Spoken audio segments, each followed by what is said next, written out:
Maldives has always been on my to visit list, and so it was a no-brainer when we were deciding on where to go for our honeymoon. It had been so long since we travelled since the pandemic, so we were super excited.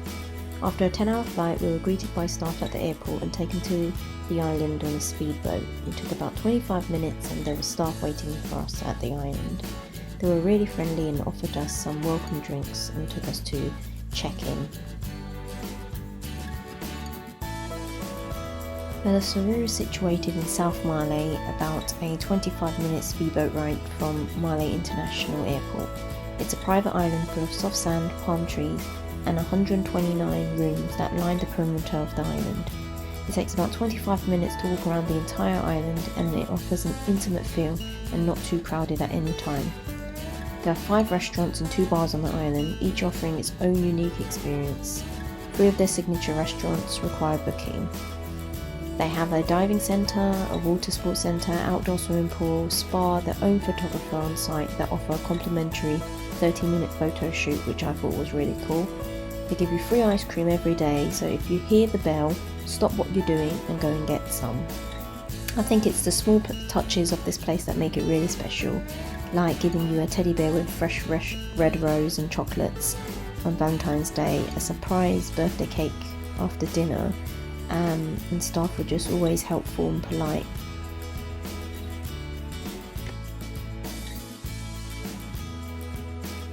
This is some kind of like lovely interior. This is the bed, and we've got a TV, and then we've got a bar area, etc, etc. And as we come out here, you can see a little sitting, chilling area. Got some sun loungers, got your pool, and then you've got the beach. It's your secret room, is how the man described. In this secret room, you've got your toilet, you've got your shower, you've got your bath, and you've got your outdoor shower right here. And it's so warm, so we can always have a nice outdoor shower.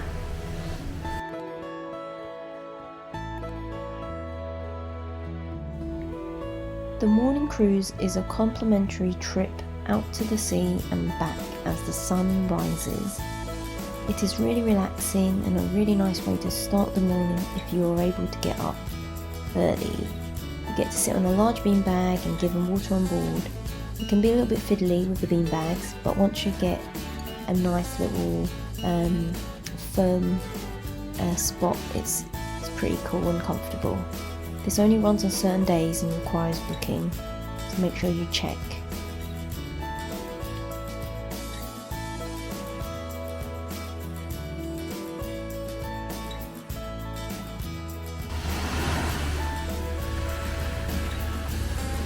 This is just breakfast in a lagoon. And looks like we're the only ones here just having breakfast on the beach.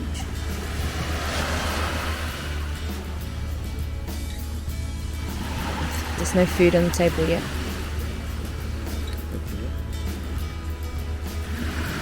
It's a little bit cloudy, but it's still really warm and the sun is coming through. So breakfast has arrived. More to come. And they gave us some champagne as well. You get a complimentary snorkeling set during your stay, and you can use it in the local water or book a trip out a little further. And we did both.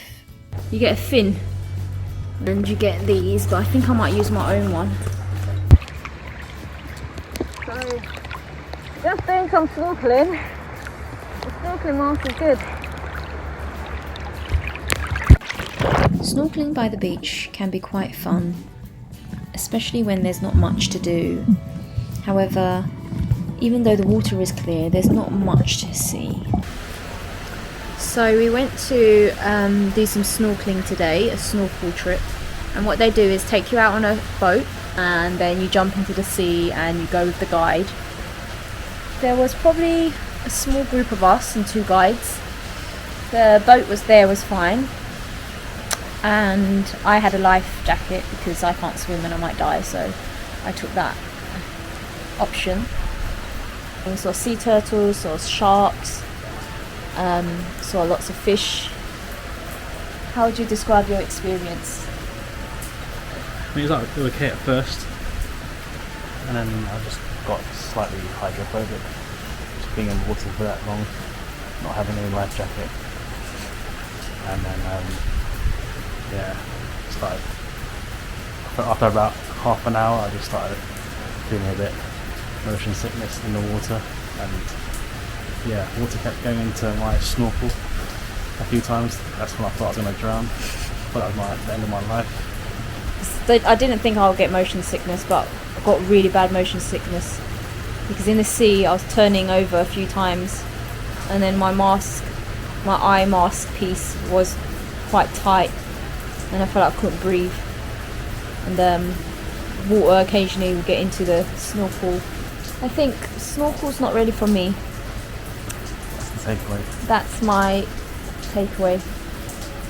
Because it was nice, but at first I think it was too long. I mean, it's only an hour, but I think for me it was too long.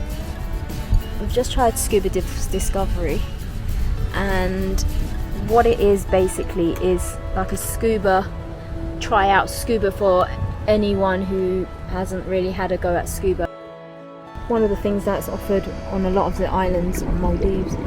So after snorkeling, we wasn't too sure about it because of the motion sickness, and we've just come back from it. It was good. It was really good and easy. And if you got a good instructor, then they make it seem a lot easier. Yeah, so we had a good instructor. I think the most difficult part for me was the exercises in shallow water, in case the regulator falls out of your mouth. So that's the main thing that is attached to the tank and you're breathing. So if that fell out of your mouth, you had to know how to put it back in and release the water that was there.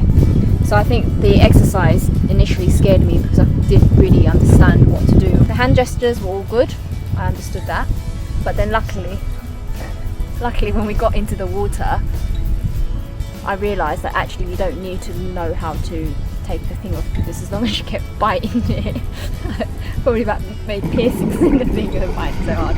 Occasionally I was like, oh shit, it's falling out. I had to like readjust it slightly, but so that wasn't actually a problem. But I just had to keep reminding myself to breathe with my mouth and through my mouth. So I had to just remember to do that. At times I forgot, and my mask was kind of slipping or water or something. So I got a bit scared about that, in case like water got my contacts, I couldn't see, and then in case I can't breathe. So I had all of that going in my head, but when I paused myself, I managed to just calm down and breathe. But we saw lots of fish, we saw stingray and everything. So I know I'm not a very good swimmer, but you don't really need to swim. This one was really good because we didn't have to get a boat out to shore. We just tried it out in the shallow, and then we kind of swam across into the dark bit and into the coral, and then we was just there. And occasionally got that little pain in the ear thing, like pressure, which was fine. Blew it all out. Oh, and the lady had to hold on to me because I felt like I was going to float away, and at times I felt like I was going to touch the coral, so I started panicking about touching the coral and fish. But we saw loads of different fish, saw puffer fish, which was pretty cool. Yeah, I couldn't keep balance, I couldn't really look around as much. I wasn't as relaxed as I could have been, I think. It's definitely a fun thing to try. Would I do it again? I'll probably do the same one again just to get a bit more confident rather than anything else. But I'll definitely say, if you're comfortable in the water and you're willing to give it a go, and just learning to really slow your breathing down and not panic, it's all good. The dive centre here are just so friendly and cool. So I felt safe in their hands. And it was only 2 of us with the one instructor, so that was good. That was his dream come true. But that was cool actually, and just like having the tank on your back and just having that experience